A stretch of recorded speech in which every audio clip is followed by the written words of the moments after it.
What's going on guys? Don is here. And today magbibigay ako sa inyo ng tip regarding dito sa fence ng Bosch 10J job site table saw. Para sa ganun na every time na i-move nyo yung fence nyo, confident kayo na mag-i-stay pa rin siya sa same angle kung paano nyo siya sinet up.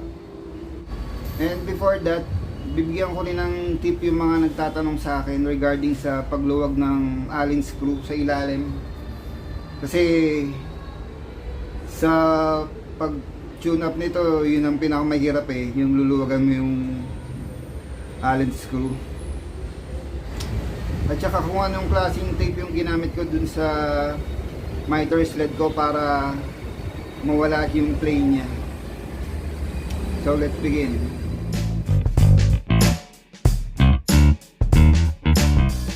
So guys, unahin ko lang yung ginamit kong tape dito para sa miter gauge. Bali, ito yun yung aluminum tape. Bali, ang brand niya is 3M Scotch Band 850 PW, made in USA. So happen na meron lang kami nito, hindi ko naman ito binili, kaya ito na yung ginagamit ko.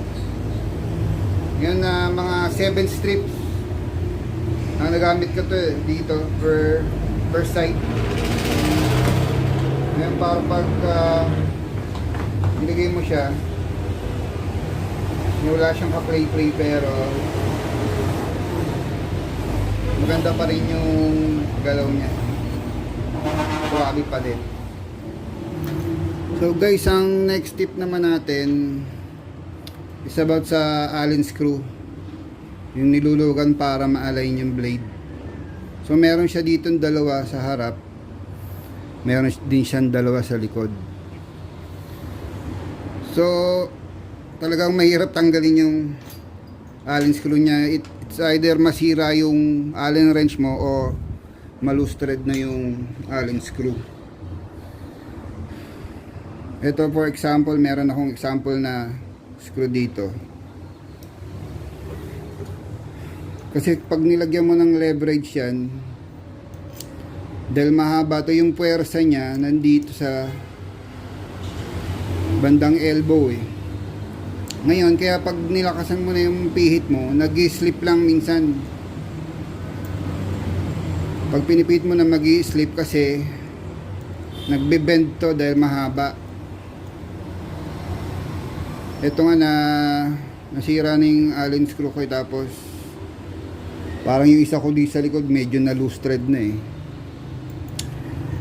So what I did is eto, nag-sacrifice ako ng isang allen wrench, pinutol ko. Kasi yung elbow niya, yung elbow na side niya dito, mas maganda, mas malapit. Yun, napihit ko na siya na hindi siya nag-slip kasi nandito na yung center ng force. Hindi na siya nagbe-bend. Kasi kung malalim lang yung butas niya, mas maganda di ba, kung makapasok natin ng todo. Pero ito, pinutol ko lang yun, hindi na ako nahirapan. Tsaka pag nag-align kayo, kahit na hindi na lahat ng screw luwagan, pwede na yung tatlo lang para meron kayong pivot point. Kasi halimbawa meron na kayong nagawang crosscut na sled, yung curve niya magbabago-bago yung pag nabago rin ng pwesto, left to right yung blade. Yan maganda. Gagalaw naman, gagalaw kahit na tulad sa ginagawa ko, ang niluluwagan ko lang yung dalawa sa harap tsaka yung hindi sa left side. Gagalaw na yan kahit yun lang. Tapos yun, tsaka ako nasisikipan pag na-i-align ko na. So ito guys, meron pa akong isang tip na bibigay sa inyo. Kasi normally naman, ito yung ginagamit natin pag nag-check tayo ng alignment, yung combination square natin. Yun ang madalas makikita nyo. Diba ginaganyan para kailangan pareho sila ng distance. Tsaka yung kung mafe-feel nyo na pareho sila. Kaya ito ginawa ko mas madali. Itong meter gauge niya mismo. Basta siguraduhin yung wala siyang play. Tulad nito. Wala siyang kagalaw-galaw left to right. So ginagawa ko, nilagyan ko siya ng angle. Tapos yung pinaka-tip, yung edge dito, didikit ko lang siya sa isang ipin.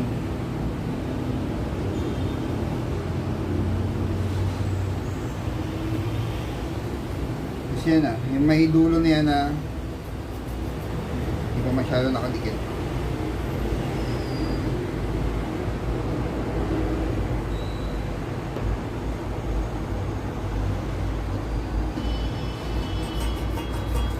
Yan. Kung naririnig nyo, dapat pareho sila ng tunog, tsaka mafe-feel mo naman eh.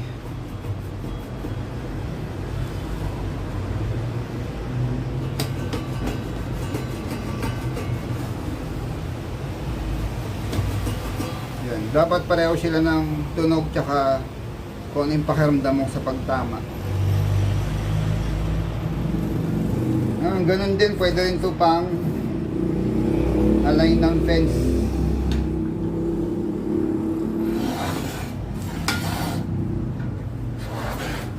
Ganun din. Pero pupunta na tayo sa main topic ngayon about dito sa fence.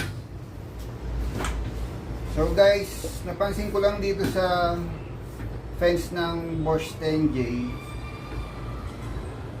is yung umit niya, pag ginalaw mo siya, naiiwan lagi yung nasa dulo. Ngayon, ang nagiging problema niyan, hindi siya bumabalik pag nilak mo na eh. For example, this. Kung nakita nyo, hindi siya, dapat nagsi-self-center siya pagka nilak. Pero hindi na siya gumagalaw. Hindi na naka-align. Ngayon, siyempre magiging problema yun pagka nagre-rip ka, lalo na pag itong mas malapit sa blade yung nasa dulong part. Kasi mag-depend siya sa blade, mag-focus ng kickback. So yung solution na ginawa ko, hindi lang pala, wala ka naman kailangan gawin na tanggalin o ayusin.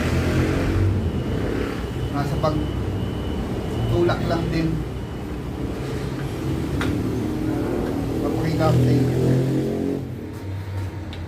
So guys, ito hindi advisable yung dito kung maghawak eh. Kasi gumagano siya. Mas maganda kung itutulak mo to. Ito hindi na siya gumagalaw, lagi siyang straight. Hindi na iiwan yung harap. Or pwede rin dito, pero once na halimbawa dito ka nagbe-base na measurement, pag ilagay mo siya sa desired na number mo, bago mo siya i-lock, tulak mo muna. Mag-a-align na yan bago mo i-lock. So eto guys, magde-demonstrate lang ako na straight siya palagi dun sa pag-push nito. Gamitin natin itong meter gauge natin gamit yung slot.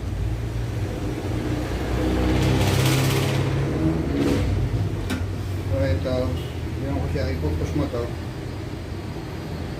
Kumbaga magsa-self-center na siya bago mo i-lock. Ngayon ewan ko lang makikita niya eh. Didikit ko to dito. Bali, sinetag ko pala yung alignment nito, naka 0-0 siya sa blade. Kumbaga straight siya. Para lang sa demonstration na to.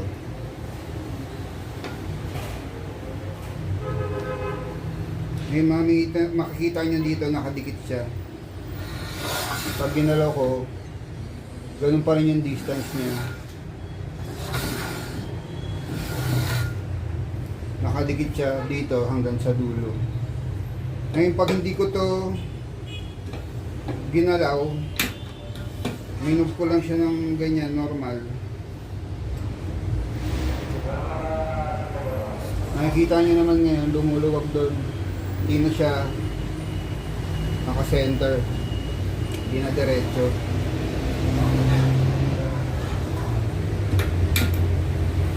So yung ganun, medyo okay lang yun. Paano pag minove ko siya dito, baka kaliwa, baka kanan pala.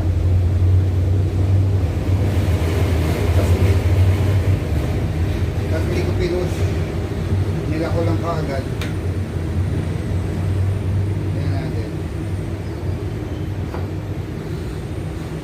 Yung ganito lang, masikip na eh.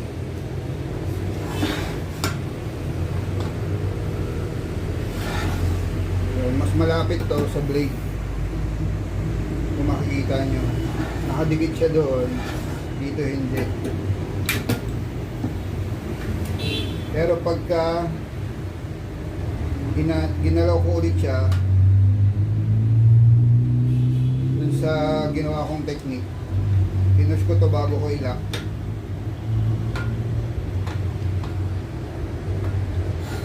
Yun, naka-align na siya. Ayan sa dulo.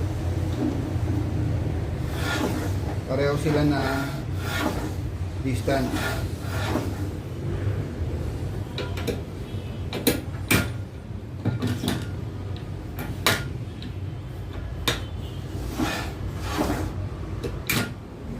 So guys, yun lang. Sana malinaw ko na ipaliwanag yung tip na yun para every time na i-move nyo yung fence nyo is confident kayo na lagi siyang naka-align.